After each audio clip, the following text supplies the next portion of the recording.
Tanisha Arena, and you're listening to Unapoligetic.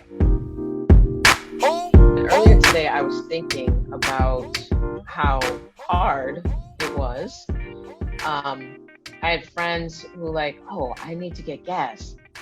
It's like, oh, well, there aren't any Black-owned gas stations.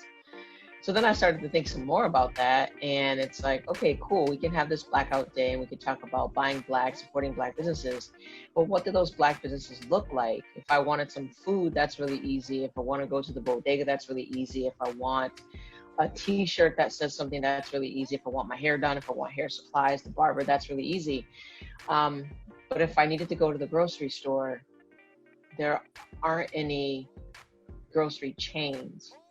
I'd even thought about Jeff Bezos. Now, Jeff Bezos is Jeff Bezos, who started out, I believe, flipping burgers and actually had people in his circle that he could ask and say, hey, I got this really great idea. Can you invest $50,000 in what I got going on? And there were people who said yes, because they had the money, people who said no, maybe because they didn't, or maybe because they just didn't believe in him. But the people that said yes, well, they're millionaires, maybe almost billionaires, just like Jeff Bezos.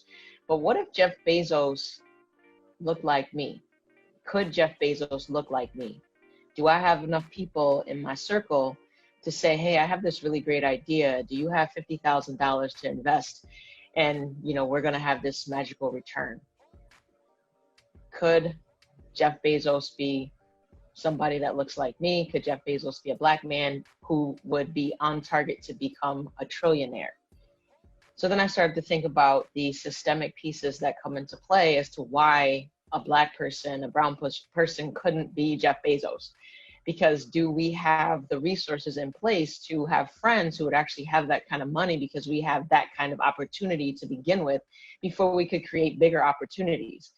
And I'm not saying that Jeff Bezos and Amazon is good, because they do harm in community and everything else. But when we're talking about systemic opportunities, there are no Black Jeff Bezoses there. I mean, the things where we can actually spend our money and keep it in community looks a heck of a lot different than white people. And that's something to think about. So yesterday I needed to buy supplies, for my job, and the things that I needed, I couldn't get from a Black business.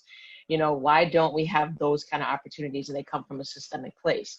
We're talking about being able to buy homes in certain communities that are designated as white versus, urban, and our realtors showing, people all of this, the real estate stock that's available. Although from what I understand, with apps like Zillow and Realtor.com, a person can go in and see everything that's available, and it doesn't discriminate in the way that when you are specifically talking to a realtor and they're filtering the information. So I've just been kicking around this idea about the systemic pieces that are at play, since we're talking about, everything that has sparked from the Black Lives Matter movement and police brutality to the murder of George Floyd, and how these things could occur. What kind of opportunities exist in Black and brown communities to really have economic justice? What does that look like? Economic equality, where we can go into banks and actually have friends who've had opportunities with generational wealth to say, yes, I have 50 grand to invest in your company so that you can own the Fortune 500 business, or own the real estate companies, or the car dealerships, or the grocery store chains, or any of those things that by default we wind up shopping that don't belong to us, or by people that look like us. And I've just been thinking about this, and it's like, it's great that we can black out and not spend our dollars at these establishments, but what are our alternatives? We're either not buying things, or we're forced to do the Walmarts and the Amazons and the Home Depots and the Lowe's, because are there any Black-owned hardware stores? Are there any, Black-owned contracting businesses, like these large-scale opportunities, not for just a select few, but for everyone?